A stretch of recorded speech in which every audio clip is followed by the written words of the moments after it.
Law 38. Think as you like, but behave like others. Judgment. If you make a show of going against the times, flaunting your unconventional ideas and unorthodox ways, people will think that you only want attention and that you look down upon them. They will find a way to punish you for making them feel inferior. It is far safer to blend in and nurture the common touch. Share your originality only with tolerant friends and those who are sure to appreciate your uniqueness. Transgression of the law. Around the year 478 BC, the city of Sparta sent an expedition to Persia, led by the young Spartan nobleman Pausanias. The city-states of Greece had recently fought off a mighty invasion from Persia, and now Pausanias, along with allied ships from Athens, had orders to punish the invaders and win back the islands and coastal towns that the Persians had occupied. Both the Athenians and the Spartans had great respect for Pausanias. He had proven himself as a fearless warrior with a flair for the dramatic. With amazing speed, Pausanias and his troops took Cyprus, then moved on to the mainland of Asia Minor known as the Hellespont, and captured Byzantium, modern-day Istanbul. Now, master of part of the Persian Empire, Pausanias began to show signs of behavior that went beyond his normal flamboyance. He appeared in public wearing pomade in his hair and flowing Persian robes, and accompanied by a bodyguard of Egyptians. He held lavish banquets in which he sat in the Persian manner and demanded to be entertained.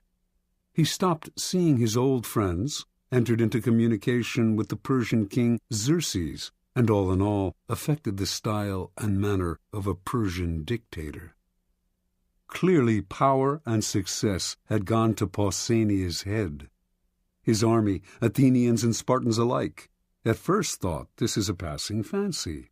He had always been a bit exaggerated in his gestures, but when he flaunted his disdain for the Greek simple way of life and insulted the common Greek soldier, they began to feel he had gone too far. Although there was no concrete evidence for this, rumors spread that he had gone over to the other side, and that he dreamed of becoming a kind of Greek Xerxes. To quell the possibility of mutiny, the Spartans relieved Pausanias of his command and called him home. Pausanias, however, continued to dress in the Persian style, even in Sparta.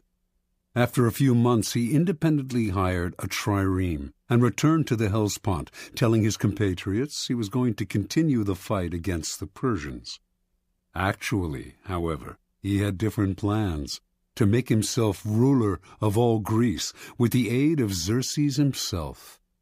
The Spartans declared him a public enemy and sent a ship to capture him. Pausanias surrendered, certain that he could clear himself of the charges of treason. It did come out during the trial that during his reign as commander he had offended his fellow Greeks time and again, erecting monuments, for instance, in his own name, rather than those of the cities whose troops had fought alongside him, as was the custom. Yet Pausanias proved right. Despite the evidence of his numerous contacts with the enemy, the Spartans refused to imprison a man of such noble birth and let him go. Now thinking himself untouchable, Pausanias hired a messenger to take a letter to Xerxes, but the messenger instead took the letter to the Spartan authorities. These men wanted to find out more, so they had the messenger arrange to meet Pausanias in a temple where they could hide and listen behind a partition. What Pausanias said shocked them. They had never heard such contempt for their ways spoken so brazenly by one of their own, and they made arrangements for his immediate arrest. On his way home from the temple, Pausanias got word of what had happened. He ran to another temple to hide, but the authorities followed him there and placed sentries all around. Pausanias refused to surrender. Unwilling to forcibly remove him from the sacred temple, the authorities kept him trapped inside until he eventually died of starvation. Interpretation. At first glance, it might seem that Pausanias simply fell in love with another culture, a phenomenon as old as time. Never comfortable with the asceticism of the Spartans, he found himself enthralled by the Persian love of luxury and sensual pleasure. He put on Persian robes and perfumes with a sense of deliverance from Greek discipline and simplicity. This is how it appears when people adopt a culture in which they were not raised. Often, however, there is also something else at play. People who flaunt their infatuation with a different culture are expressing a disdain and contempt for their own. They are using the outward appearance of the exotic to separate themselves from the common folk who unquestioningly follow the local customs and laws, and to express their sense of superiority. Otherwise, they would act with more dignity, showing respect for those who do not share their desires. Indeed, their need to show their difference so dramatically often makes them disliked by the people whose beliefs they challenge, indirectly and subtly, perhaps, but offensively nonetheless.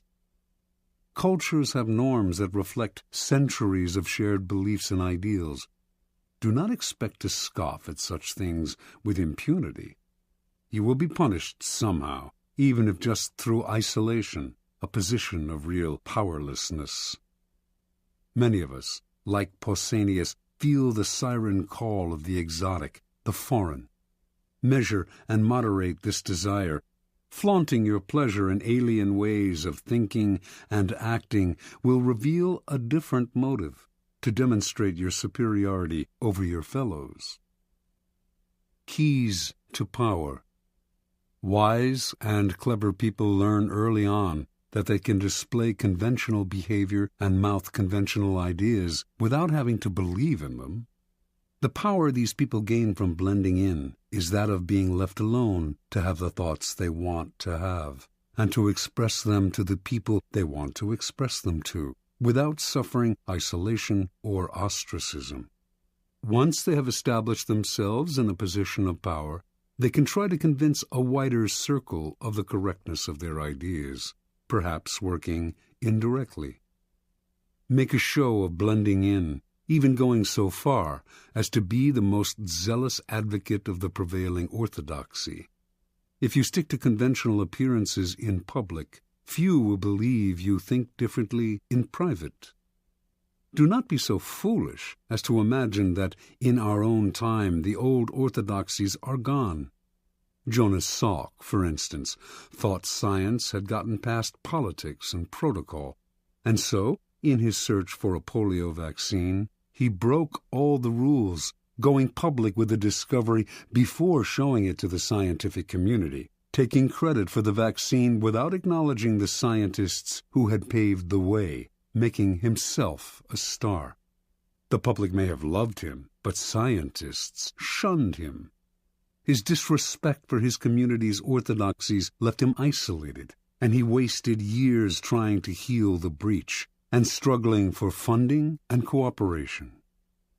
The logical extension of this law is the invaluable ability to be all things to all people. When you go into society, leave behind your own ideas and values, and put on the mask that is most appropriate for the group in which you find yourself. People will swallow the bait because it flatters them to believe that you share their ideas. They will not take you as a hypocrite if you are careful, for how can they accuse you of hypocrisy if you do not let them know exactly what you stand for?